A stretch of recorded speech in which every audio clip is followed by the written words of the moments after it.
안녕하세요. 캔들피그와 김하백의 나불대화 시간입니다. 지금 일본에 쌀 대란 때문에 난리인 건 아실 텐데요. 이것 때문에 현재 한국 쌀이 일본에 수출되고 있는데 지금 일부 기사들의 타이틀을 보면 진짜 헛웃음이 지어질 지경입니다. 타이틀 보면 일본 수출 물량 완판, 35년 만에 쾌거, 한국쌀 돌풍 등 이거 뭐 국뽕도 정도껏 해야지 국뽕 유튜버도 아니고 언론에서 이렇게까지 하는 게 맞나 싶은 생각이 듭니다. 물론 기사를 정독을 해보면 뒷부분에 그렇게 대단한 일이 아니라고 흔적은 남겨두는데 요즘 뭐 기사를 꼼꼼히 읽는 사람들 별로 없는 거 생각하면 무슨 한국 쌀이 지금 일본에서 큰 돌풍을 일으키고 있는 것 마냥 충분히 착각을 일으킬 기사들인 것 같습니다. 근데 요거에 관련된 이야기를 통해서 알 수 있는 내용이 꽤 많다고 하는데 무슨 이야기인지 한번 들어보도록 하겠습니다. 반갑습니다, 김하백님.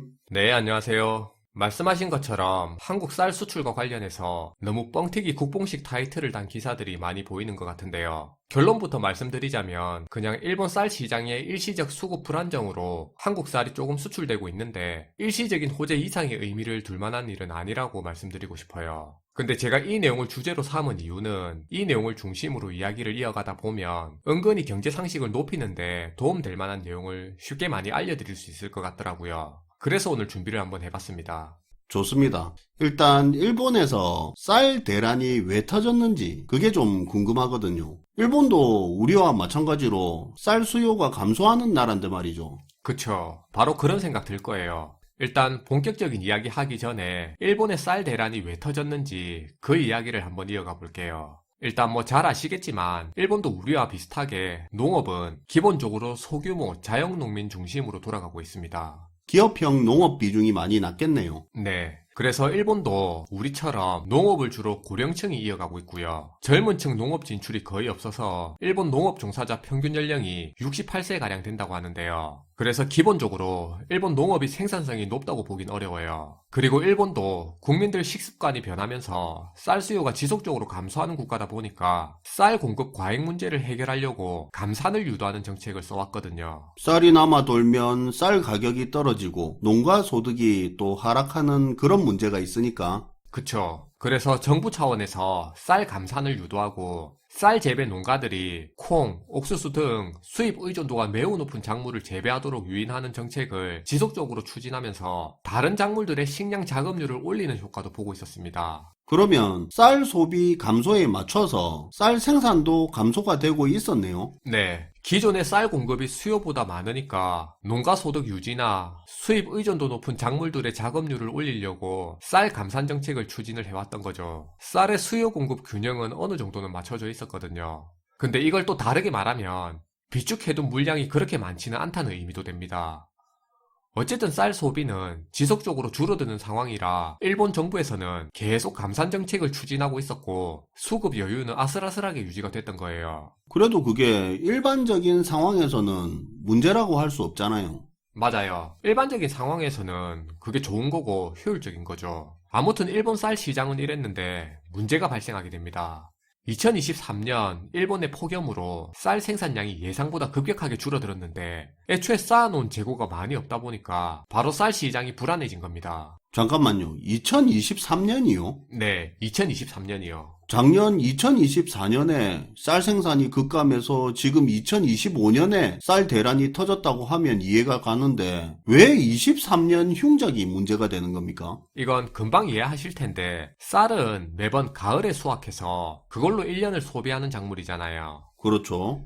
2023년 폭염으로 쌀 생산량이 급감해서 24년에 소비할 물량이 예상보다 빠르게 줄어들었거든요. 쌀값이 뛰었겠네요. 그쵸. 그렇다면 작년 가을에 다시 수확량이 크게 늘었다면 25년에 다시 안정세를 찾을 수야 있었겠지만 24년도 그렇게 풍년이 아니었고 그리고 쌀이 무슨 공산품처럼 기계 풀 가동하고 잔업, 철야 돌리면 생산량이 곧바로 느는 그런 제품이 아니잖아요. 쌀이라는 게 한 해 생산에 한 해 소비하는 작물이라 한번 수급이 꼬이면 1, 2년은 여진이 있거든요. 그렇기 때문에 재작년 흉작이 영향이 있는 거예요.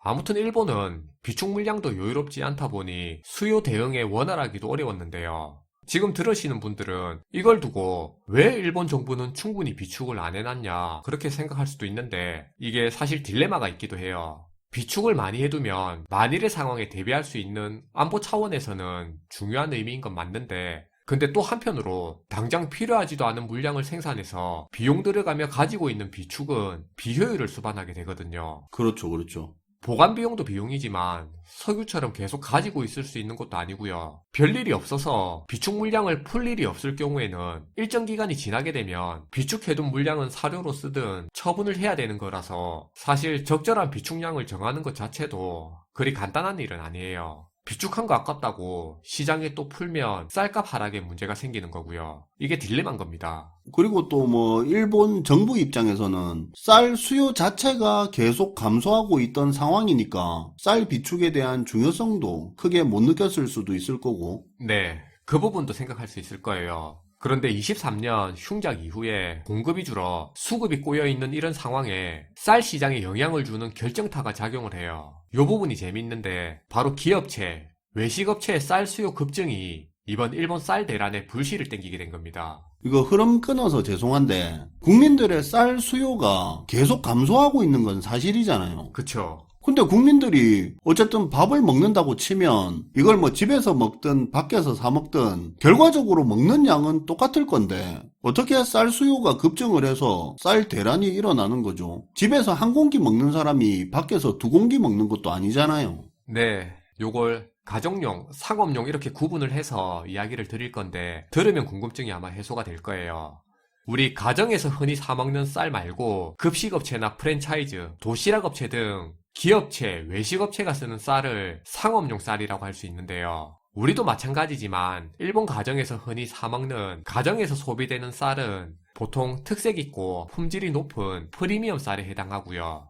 외식업체라든지 기업체에서 쓰는 쌀은 대량 가공, 대량 소비에 맞춰진 표준화된 쌀인데 가정에서 사 먹는 쌀보다는 보통 품질이 조금 더 낮은 경우가 많은데요. 그렇다고 이게 나쁜 쌀이라는 뜻은 아니고 성격이 다른 쌀이라고 표현을 하면 될 것 같습니다. 이 상업용 쌀의 경우에는 기업체에서 쓰는 원재료 같은 성격이 있다 보니까 표준화된 품질도 중요하고요. 특히 가격 안정성이라든지 공급의 안정성이 이 상업용 쌀에서는 굉장히 중요해요. 근데 이게 2020년, 21년 코로나가 한창일 때 급식이나 외식업체가 위축되면서 상업용 쌀 수요가 많이 감소하게 되는데요. 당연히 그거에 맞춰 상업용 쌀 재배도 줄어들게 됩니다. 그러다 기억하시겠지만 2023년 봄에 코로나 팬데믹이 공식적으로 종료가 됐는데 그때부터 급식, 외식업체에서 이 상업용 쌀 수요가 다시 크게 증가하게 된 거예요. 그냥 쌀 공급이 딸린 게 아니라 상업용으로 쓰이는 쌀 공급이 딸리는 그런 상황이 됐네요. 그쵸. 그런데 앞에서도 말했지만 이게 기가 막히게 23년 같은 해 폭염으로 인해 전체 쌀 수확량까지 급감하면서 24년부터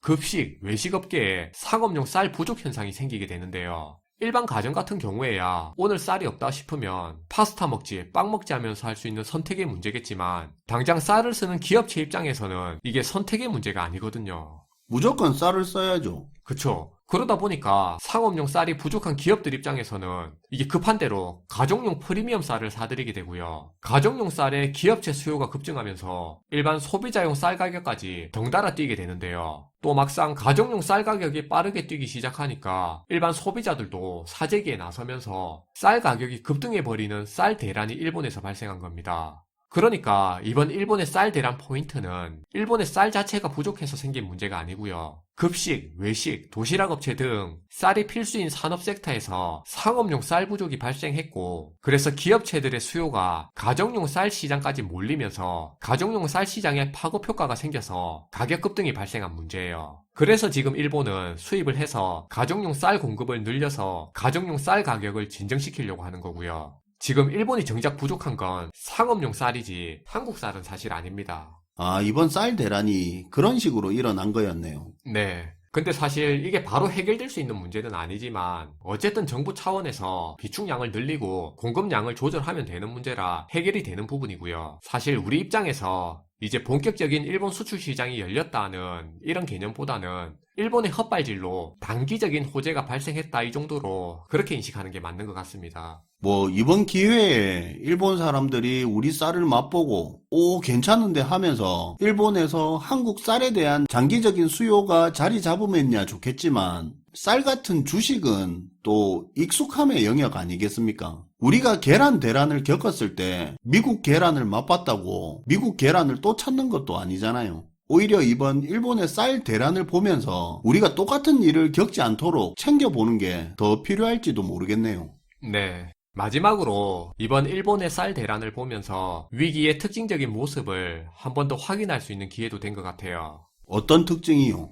위기는 평소엔 존재하지 않던 수요가 갑자기 튀어나오는 순간 그때 터져나오는 특징이 있어요. 수요 급변이 실제로 많은 위기를 만들어내는데요. 예를 들면 이런 겁니다. 식량 위기를 예를 들면 평상시에는 쌀, 밀, 옥수수 다 공급 과잉 논란이 나올 만큼 문제가 없는데 전쟁이 발생한다든가 기상이변이 발생했을 땐 갑자기 글로벌 수요가 폭등하면서 가격이 폭등해 식량 위기를 만들어내고요. 에너지 위기도 평상시에는 아무 문제 없다가 지정학적 충돌들이 발생하면 수요 급변이 생겨서 에너지 위기를 만들어내게 됩니다. 우리가 코로나 팬데믹 당시에 겪었던 자동차 반도체 공급망 붕괴도 팬데믹 초기에 자동차 수요가 줄 거라 예상하고 자동차 반도체 생산을 줄였는데 전기차 수요가 폭발하면서 자동차용 반도체 부족으로 대혼란이 벌어졌고요. 마스크 대란도 마찬가지예요.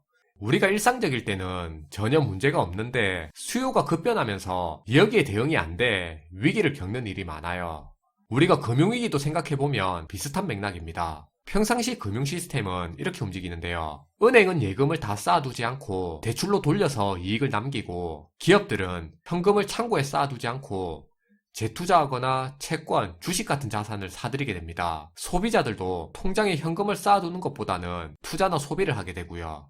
그런데 경제에 위기감이 고조된다거나 금융기관에 대한 불안감이 증폭될 때 경제 주체들은 은행에서 예금을 찾거나 자산을 매각하는 등 현금 수요가 폭발하게 되죠. 평상시에는 아무 문제가 없었는데 이런 갑작스러운 현금 수요 폭발이 발생하면 뱅크런이나 자산시장 붕괴와 같은 일이 벌어지게 되는 거죠. 그렇네요. 공급망 위기든 에너지 위기든 식량 위기든 그게 금융 위기든 이 위기라는 게 평상시와는 다른 그런 수요 공급 불균형이 갑자기 발생해버리면 위기가 생기네요. 맞아요. 이번 쌀 대란도 비슷한 케이스고요. 일본의 쌀 수출을 두고 35년 만에 쾌거, 완판 행진 같은 아무 도움도 안 되는 국뽕 내용보다는 이번 쌀 대란에 대해서 이렇게 보는 게 우리에게 도움이 더 될 것 같아서 준비를 한번 해봤습니다. 재밌게 잘 들었습니다. 단순히 일본에 쌀이 부족해서 이런 일이 생긴 줄 알고 계시는 분도 많았을 거예요. 잘 들었습니다, 김하백님. 네, 감사합니다. 오늘은 일본 쌀 대란에 대해서 들어봤는데요. 특정 상황에서 인플레이션이 발생하는 원리라던가 상업용 쌀 부족이 시장 전체의 쌀 대란으로 이어진 풍선효과, 그리고 효율을 중심으로 시장 논리에 맞춰진 수급 균형과 비효율을 수반한 안보 차원의 비축 사이의 딜레마에 대해서도 생각해 볼 수 있었고요. 평상시와 다른 갑작스러운 수요 폭발이 어떤 의미를 가지는지 등등 해서 여러 이야기를 해봤는데 유익한 내용이었으면 좋겠습니다. 시청해 주셔서 감사하고요. 지금까지 나불대화 시간이었습니다.